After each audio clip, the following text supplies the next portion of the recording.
I opened my eyes, and the world around me was not the one I knew. Everything was clean, bright, and flawless white walls, smooth glass, endless light. For a moment, I thought I had woken up in paradise, but then I saw their faces. Dozens of people moved in silence, dressed in identical gray uniforms. Their steps were perfectly synchronized, their expressions blank, their eyes hollow. No smiles, no anger, no sadness. Nothing. It was as if their humanity had been erased. On the wall above me, glowing words read, "Emotion is a crime. Order is freedom." That was the moment my life split into before and after. I understood that I had woken up in a future where emotions were forbidden, where even a single smile could mean punishment. I carry the scar on my wrist as proof, a mark that reminds me of what I lost and what I was forced to see. Subscribe now, because what I'm about to tell you is the kind of truth they never want revealed. The first thing I noticed was the silence. It wasn't the ordinary quiet of an empty room, but a silence so absolute it felt engineered, as though the very air had been stripped of sound. I sat up slowly, my hands pressing against a smooth white floor that seemed to stretch endlessly into bright walls and a ceiling that pulsed with sterile light. I wasn't alone. Rows of beds surrounded me, each one occupied by people dressed identically in gray uniforms. They moved like machines, rising in unison as if some invisible conductor were guiding them. Not a cough, not a sigh, not even the sound of a throat clearing. Their faces were void of expression, their eyes staring ahead with a hollow vacancy that made my stomach twist. I looked down and realized I too was wearing the same uniform gray, stiff, seamless. Around my wrist, a metallic band glowed faintly with a pulsing blue light. A voice rang out from nowhere and everywhere at once. It was calm, genderless, perfectly balanced. Emotions are disorder. Disorder destroys harmony. "You are safe here." The words seeped into me like poison. My heart hammered in my chest, but I dared not move. I could feel the band on my wrist tighten slightly, as though it were monitoring me. I turned my head, searching for any sign of rebellion in the faces around me, but they remained blank. Until a woman 2 beds away let her gaze flicker for a fraction of a second. It was nothing, just the barest twitch, but I saw it. Fear. Her lips trembled. A tear threatened to fall. The band on her wrist flared red. Instantly, alarm screamed. The silence shattered into a shrill, merciless wail. The woman clutched her arm, her eyes wide with terror, and within seconds, 2 towering figures in black armor entered the room. Their movements were precise, their boots slamming against the floor in perfect rhythm. The gray-clad people did not react. They didn't even look. The armored figures seized the woman and dragged her away. Her tear finally broke free and streaked down her cheek. That tiny glimmer of humanity was the last thing I saw before the door sealed shut behind her. The alarm ceased. The silence returned. I sat frozen, my breath caught in my throat. No one else had moved. No one dared. The only sound was the faint hum of the wristbands, glowing blue again as though nothing had happened. The voice spoke once more. "Emotion is a crime. Order is freedom."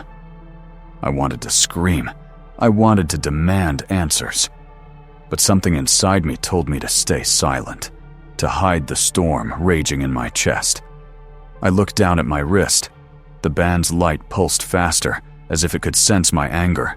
I clenched my jaw and forced my expression into emptiness. Minutes or hours, I couldn't tell. Passed before we were guided out of the room in a single file. The walls shifted open soundlessly, revealing a corridor of blinding white. Screens lined the passage, each one flashing the same mantra. No joy, no sorrow, no fear, No love. Only order. I walked with the others, my steps trying to match theirs, my face blank. But inside, panic gnawed at me. When we reached the end of the corridor, the doors parted and revealed the city. It was unlike anything I had ever seen. Towering glass structures pierced the sky, their surfaces gleaming with impossible clarity. Roads stretched out in flawless grids, and streams of people moved through them like rivers uniform, synchronized, silent. Even the sick felt manufactured, a dull gray dome without sun or clouds. I froze, my heart hammering against my ribs. My band pulsed red for an instant, then blue again, as though warning me to calm down. I forced a breath and looked straight ahead. For a moment, I thought maybe this was hell disguised as paradise. And then, through the glass reflection of one of the buildings, I saw something that made my blood run cold. For just an instant, my reflection didn't match me. It smiled. And then I saw something that changed everything. The city stretched before me like a machine disguised as paradise. Every street was geometrically perfect, every building identical in its towering precision. The people moved in flawless synchronization, heads bowed, eyes forward, their steps so evenly timed that the sound of hundreds of feet blended into one unbroken rhythm. I tried to blend in, to mimic their calm emptiness.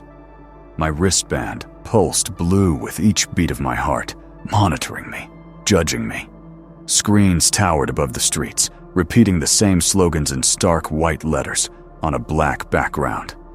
Emotion is a crime. Order is freedom. A smile breeds chaos. A tear brings death. No one stopped to read them. They didn't need to. The words were carved into the silence itself. I walked among the gray-clad masses, my mind reeling. Every instinct screamed to ask questions, to shout, to demand what had happened to this world. But I knew one thing already. Even the flicker of a thought could betray me. At the corner of one street, a child stumbled. He scraped his knee, and for a second, his lips trembled. A small whimper escaped before his mother clamped a hand over his mouth. Too late. The wristbands on both their arms flashed red. Within seconds, black-armored enforcers appeared. They moved like shadows with boots. The crowd didn't turn. No one reacted. The mother's eyes widened, but she forced her face into stone as they dragged her and the child away. The boy's small hand reached out as he was pulled into the waiting transport. And just like that, the street fell silent again. My chest tightened. My wristband pulsed red. Once, hard enough to burn. I froze, forcing my breath to steady, forcing the panic down. Slowly, the glow returned to blue. I kept walking. Block after block, I searched for anything out of place, any crack in the facade. But everything was the same. Perfect. Empty. Until I felt it. Eyes. A man passed me in the crowd. At first he seemed like the rest gray uniform, blank face, steady pace. But as he brushed past, his eyes flicked to mine for the briefest instant. There was something there. Not emptiness, not coldness. Something alive. He whispered, so low I thought I imagined it. "You don't belong here." And then he was gone, swallowed back into the river of bodies, his face once again lifeless. My breath caught in my throat. My band flared yellow, pulsing fast. I clenched my jaw, forcing my body into the same mechanical rhythm as the others. But inside, my mind was a storm. What did he mean? How did he know? I turned a corner, following the flow of the crowd, my eyes scanning desperately for him. But the streets were endless mirrors of themselves, identical people, identical buildings, identical silence. The city was a maze designed to crush the idea of difference. And then I saw it. A tiny thing, but unmistakable. On the wall between two glowing screens, scratched into the pristine white stone, was a mark. A symbol. 3 lines intersecting at odd angles, messy, human. I stopped, just for a second too long. My wristband pulsed red, hot against my skin. The screens above me flickered. For an instant, instead of the slogans, words flashed that no one else seemed to see. Feel. Remember. I gasped. My heart slammed in my chest. The band glowed bright crimson. From the edge of the street, the enforcers turned their heads.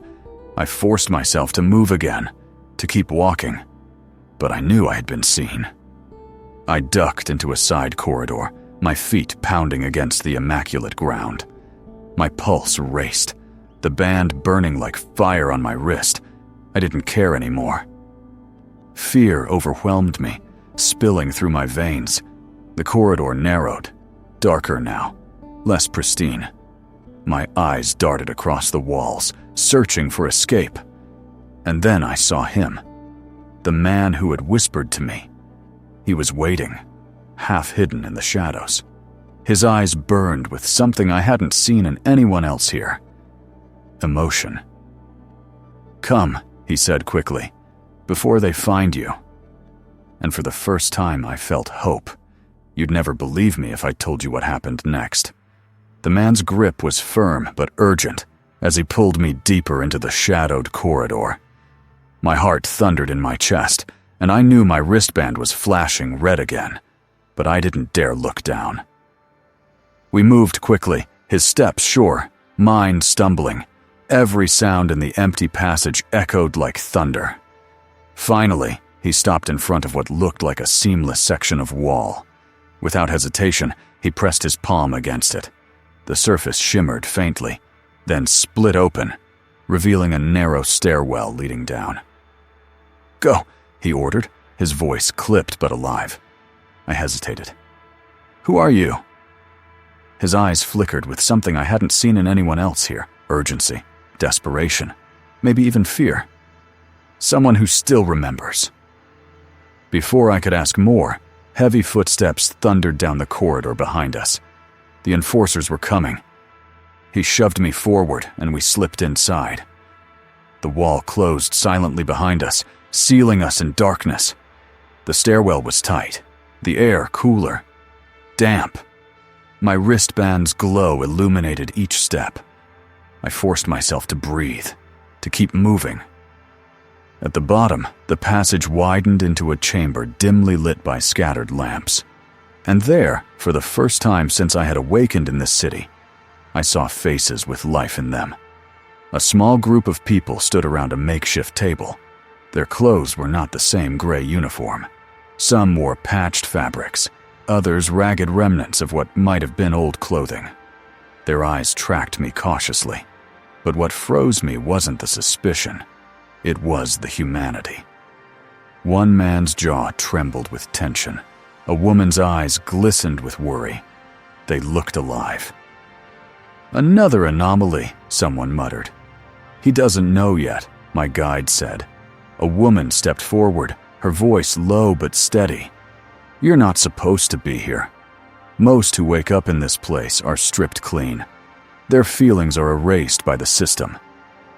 "System?" I asked, my voice hoarse. She nodded. "The city, the rules, the silence. It's all the system. It doesn't just control emotions, it deletes them. But some of us, we slipped through." I shook my head, backing away slightly. "I don't understand. Why me?" The man who had led me here stepped closer. "Because you resisted. You felt fear. The band should have burned it out of you, but it didn't. That makes you dangerous." Dangerous. The word twisted in my stomach. Another man leaned forward, his eyes narrow. Or useful. They spoke quickly after that, voices overlapping, fragments slipping into my ears. Words like rebellion, memory shards, the old world. My mind spun, trying to piece it together. Then one of them placed something in my hand, a photograph.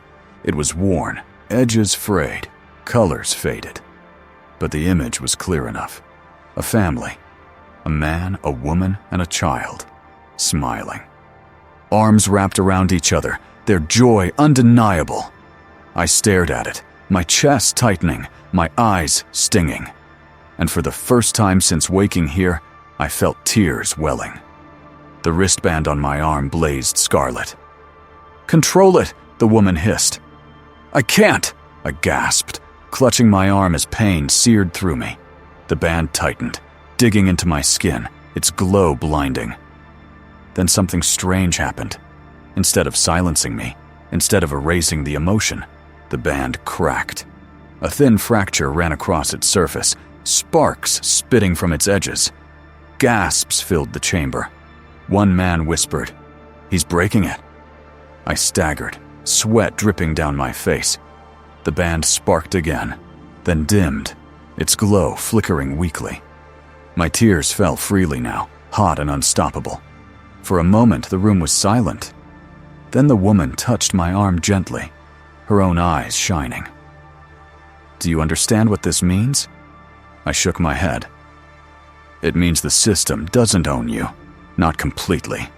And if it doesn't own you, it can't own us all." Before I could answer, the lamps flickered. The ground trembled faintly. An alarm blared somewhere above, muffled but rising. "They found us," someone muttered. The man who had brought me here clenched his fists. "Get him out!" The chamber erupted into motion papers shoved into bags, photographs stuffed into pockets, hurried whispers filling the air. My heart pounded, but then my eyes caught something on the far wall scratches, etched deep into the stone. Symbols, triangles, circles, lines. The same mark I had seen on the city wall above. I felt a chill crawl down my spine. I whispered to myself, barely audible. And then I saw something that changed everything. The woman followed my gaze and nodded grimly. "You're starting to remember." The chamber shook again, dust falling from the ceiling. The alarms above wailed, faint but relentless. The rebels hurried, grabbing supplies, preparing for flight. But the woman who had touched my arm pulled me aside, her grip fierce, her eyes burning.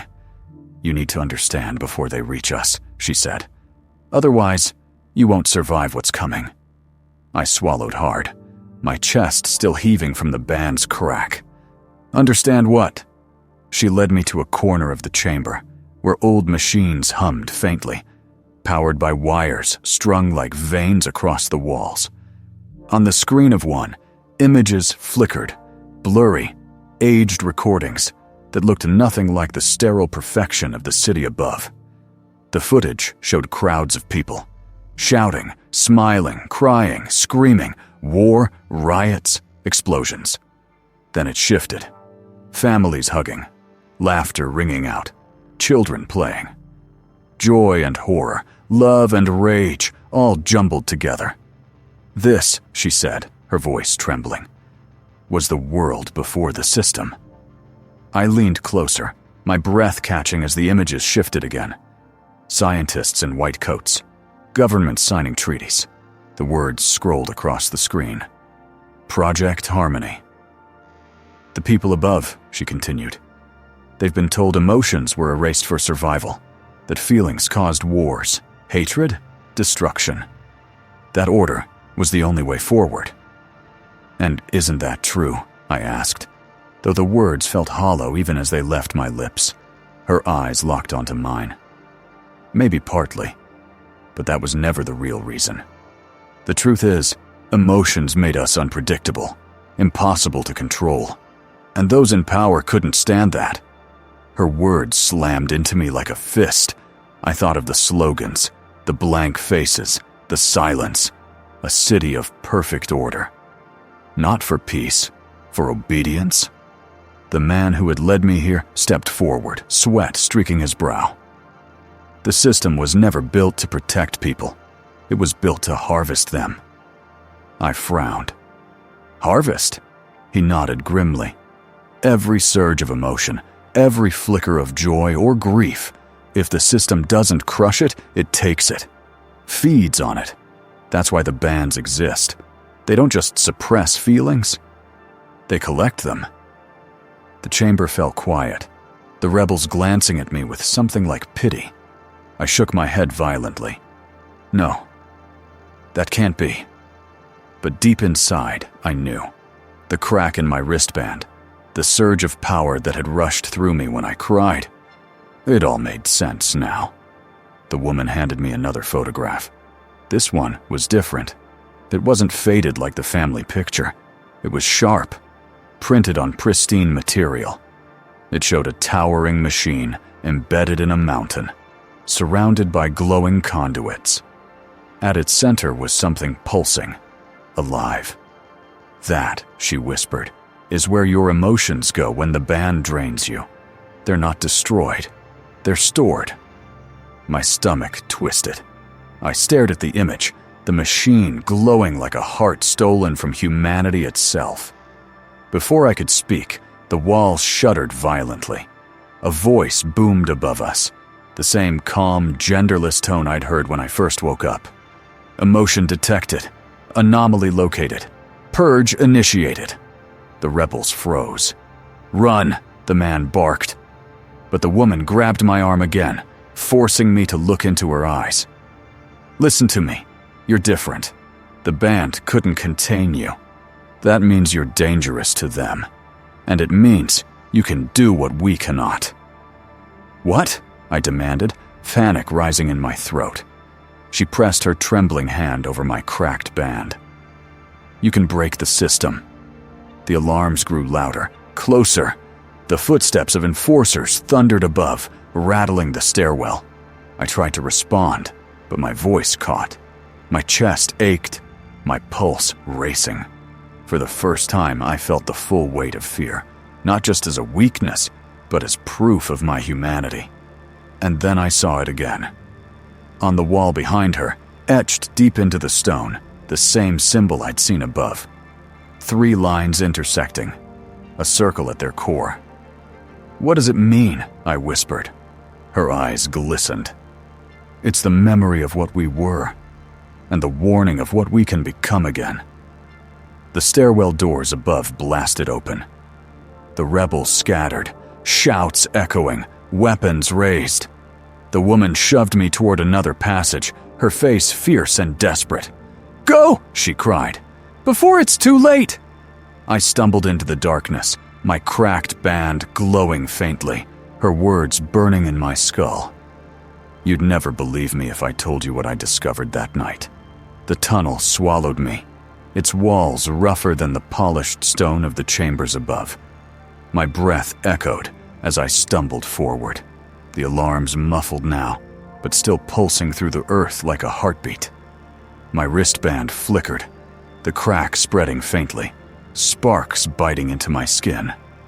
I pressed forward until the tunnel widened into a cavern.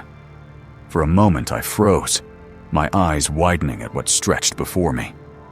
The cavern was colossal, larger than any hall I had seen in the city. At its center stood a machine so immense it seemed alive. Towering spires of steel and glass rose into the shadows, humming with a rhythm that matched the beat of my own pulse. Massive conduits stretched outward like veins, glowing with a faint red light that throbbed in time with the machine's core. And then I heard it. Whispers. Not mechanical. Human. I staggered closer, pressing a hand to one of the conduits. The glow intensified, and suddenly my mind was filled with voices. Screams, laughter, sobs, whispers of joy, of grief, of anger. Thousands, maybe millions, all swirling together. I yanked my hand back, gasping. The truth hit me like ice water. The system didn't destroy emotions. It collected them. It stored them here, feeding its core with the very essence of humanity. My knees buckled. This is impossible, I whispered. A voice behind me answered. Not impossible. Necessary. I spun, my heart leaping. One of the rebels stood in the shadows, the man who had brought me below in the first place. His face was grim, but his eyes burned. They lied to us all, he said. They said emotions caused war, chaos, destruction. But the truth was simpler. Emotions are power. too much power to leave in human hands. So they built this. He gestured toward the machine. A perfect society above, and beneath it, the harvest. I shook my head violently. And everyone just accepted this? They didn't have a choice. The system strips them before they even know what they've lost. But you, his gaze locked on my cracked band. You're different. It couldn't erase you. That makes you dangerous. My stomach twisted. Dangerous to who? To everything, he said quietly. The band sparked again, and with it came another surge. An overwhelming wave of emotion that wasn't mine. Grief, raw and crushing, slammed into me, followed by laughter so fierce it almost broke me apart. Then rage, burning hot and merciless. I staggered, clutching my head, my knees hitting the floor. "Stop it!" I screamed. The man knelt beside me, his hand gripping my shoulder. "It's not the band. It's you. You're connected now. You've touched the core. Do you understand? You can release them." I stared at him, horrified. Release? Millions of emotions at once? That would destroy the city. Or save it, he said, his voice low. It depends on how you use them. A deafening boom shook the cavern. Dust fell from the ceiling, the conduits trembling with each vibration. The enforcers were close. The man's eyes locked onto mine, desperate. "You have to decide now. Will you hide and let the system keep feeding, or will you fight?" I tried to speak, but my throat closed. My wristband blazed red, brighter than ever before, then shattered, fragments scattering to the floor. For the first time since I'd awakened, I felt completely unshackled. Emotion poured through me, fear, fury, sorrow, joy, all at once, sharp and overwhelming. It didn't crush me, it filled me. For a heartbeat, I felt unstoppable. The conduits pulsed brighter in response, the machine's hum rising, as if it recognized me, as if it feared me. And then I realized this wasn't just a harvest. It was a prison. The voices inside weren't memories. They were people. I staggered back, my eyes wide, my chest go heaving. The man's voice cut through my panic. "Now you see why we fight." Another explosion rocked the cavern, closer this time. The footsteps of enforcers thundered in the distance, echoing down the tunnel. I looked at the machine again, its core glowing like a stolen sun. The voices whispered in my skull, begging, pleading, screaming. I clenched my fists, my teeth grinding. You'd never believe me if I told you what I was about to do next. The air vibrated with the weight of 1,000 footsteps. The sound of enforcers marching through the tunnels was a drumbeat of inevitability. Each impact rattled the cavern, each echo a countdown to my capture or my end. The rebel beside me clenched his jaw. "They're here." I turned toward the colossal machine. Its core glowed brighter now, as if mocking me, daring me to act. The whispers still clawed at my skull, pleas, screams, laughter, sobs, all the feelings the city above had tried to erase. My chest heaved, my hands trembling. I wanted to release them all, to tear down the walls of silence with a flood of raw humanity. But fear gnawed at me. What if unleashing this storm didn't free people but destroyed them? The tunnel behind us roared as the enforcers entered. Black armor gleamed in the faint red light, their movements mechanical, merciless. Their faces were featureless, blank masks reflecting the glow of the machine. They raised their weapons in unison, their voices one. Emotion detected. Anomaly will be purged. The rebel shoved me aside as bolts of searing light ripped through the cavern, striking walls, shattering rock. He fired back with an ancient rifle, its crack jarringly human against their machine precision. Sparks erupted where beams hit the conduits, and the voices in my head screamed louder, as though the machine itself felt pain. "Go!" He shouted, "Find the upper tunnels!" I hesitated, torn between fight and flight, but instinct shoved me forward. I sprinted along the cavern's edge, ducking behind conduits that pulsed with stolen emotions. Beams scorched the air around me, the smell of ozone thick. My wrist burned where the band had shattered, glowing veins spreading up my arm like molten fire. At the far side of the cavern, a narrow passage yawned. I threw myself into it, the walls closing tight around me. My lungs burned, my heart hammering with fear and fury. Behind me, the clash of rebellion and order echoed, screams mingling with the hum of the machine. The passage twisted upward, steep and jagged, more like a natural fissure than a designed tunnel. My hand scraped raw against the stone, but the glow under my skin lit the way. With every step, the voices inside me surged louder, not chaotic now, but urging, guiding. Run, escape, survive. I burst into another chamber smaller, but lined with conduits that all fed upward, toward the city above. A stairway of steel climbed along the wall, disappearing into blinding light at its top. I staggered toward it, but froze as the light shifted. Something moved in the glow. At first I thought it was another enforcer, but as it stepped closer, I saw the difference. Its armor wasn't black. It was white, gleaming, etched with symbols I recognized from the rebels' chamber. Its mask was transparent, and behind it was a face human, but wrong. The eyes glowed faintly, flickering with stolen emotion. A hybrid. It moved with eerie grace, tilting its head as if studying me. Then it spoke, its voice layered, half mechanical, half human. "You are the fracture." My throat tightened. "What are you?" Its eyes flickered brighter. "The future." It lunged. I barely dodged, its strike cracking the stone where I'd stood. I scrambled up the stairway, the hybrid's footsteps pounding behind me. My muscles screamed, but adrenaline drove me higher. The voices in my head shrieked, fear and rage twisting together. Halfway up, the hybrid grabbed my ankle, yanking me down. Pain shot through me as I slammed against the metal steps. I kicked wildly, my glowing veins flaring. My foot struck its mask, and for an instant the glass cracked, revealing a flicker of raw emotion, a flash of sorrow in its human eye.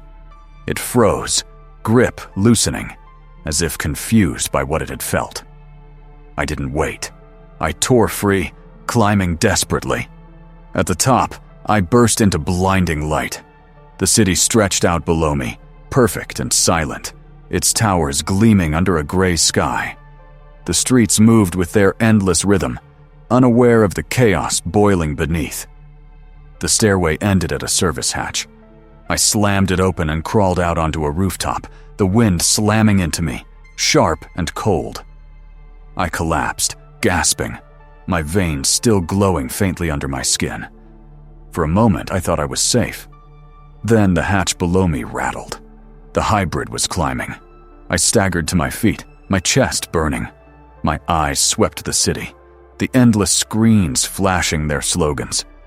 But now, for the first time, I didn't see order. I saw weakness, cracks waiting to break. My hand clenched into a fist, the glow spreading to my fingertips. I whispered to myself, voice trembling but fierce. And then I realized I wasn't just running anymore. I was becoming their enemy. The hatch rattled harder, metal bending as the hybrid forced its way upward. I staggered across the rooftop, lungs burning, the gray city stretching in every direction. Towers pierced the sky like frozen glass, their mirrored faces reflecting a world without life. The hybrid emerged in silence, its cracked mask glinting. The sorrow I'd glimpsed in its eye was gone, replaced by a cold fire that burned with stolen emotions. It rose to its full height, towering over me, its body moving with terrifying precision. "You cannot resist," it said, voice fractured into two tones, human and machine. "The system endures. You will be erased." I backed away, my shoes slipping on the smooth rooftop. "No," I whispered, my arm glowing brighter, veins blazing like molten rivers. "You erase them. You harvest us, but I still feel, and that makes me stronger than you." The hybrid lunged. I dodged. Barely, its strike sending cracks across the rooftop. Wind howled around us, tearing at my clothes, carrying the sound of 1,000 synchronized footsteps below. It struck again, faster than before. I blocked instinctively, my glowing arm colliding with its steel-clad fist. The impact sent a shockwave rippling across the roof, sparks spraying. Pain shot through me, but it didn't stop me. It ignited me. The voices in my head rose like a storm: rage, sorrow, joy, hope. All of it flooded me, filling every corner of my being. The hybrid recoiled, its movements faltering, as if it, too, could feel the surge. I pressed forward, fists striking with a strength I didn't know I had. Each blow cracked its armor, shattered its mask further. Through the splintering glass, I saw its human face twisted with something it didn't understand. Fear. "You're feeling it," I hissed. "Aren't you? The one thing they swore to destroy." It staggered back, chest heaving, eyes flickering between mechanical glow and raw human terror. For a moment, it was no longer a weapon. It was a prisoner. Then the rooftop groaned beneath us. The conduits running through the city pulsed violently, red light flooding the skyline. The system knew. It had found me. Screens across the towers flickered. The slogans vanished, replaced by one chilling message. Anomaly identified. Purge imminent.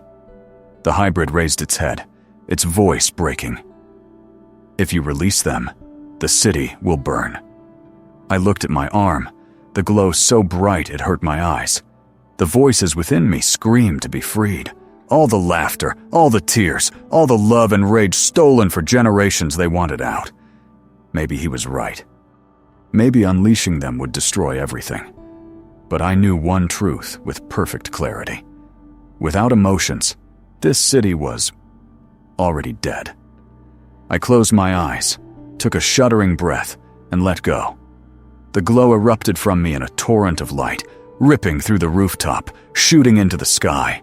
The conduits shattered, red light bursting into colors I couldn't name. The voices poured out, no longer whispers, but a roar. A chorus of humanity unleashed. Below, the city staggered. People stopped mid-step, their wristbands exploding in sparks. Faces once empty twisted with shock, then awe, then tears. Cries of joy and grief filled the streets, raw and unrestrained. For the first time in years, maybe centuries, the silence broke. The hybrid fell to its knees, clutching its chest. Its human eyes streamed tears, the mask finally shattering completely. It looked at me, not as an enemy, but as a mirror. "You freed me," it whispered, before collapsing. The towers shook as the system screamed, its perfect order crumbling under the weight of chaos. But amid the destruction, turmoiled life, I heard it, and I felt it. I stood on the rooftop, chest heaving, the glow fading slowly from my veins. The city burned with color now, fire, light, sound, but it was alive, truly alive. I raised my scarred arm high, the mark of rebellion seared into my flesh. For the first time since waking here, I wasn't afraid. My voice carried across the wind, trembling but defiant. I thought emotions were my weakness, but now I know they are our weapon. They are what make us human.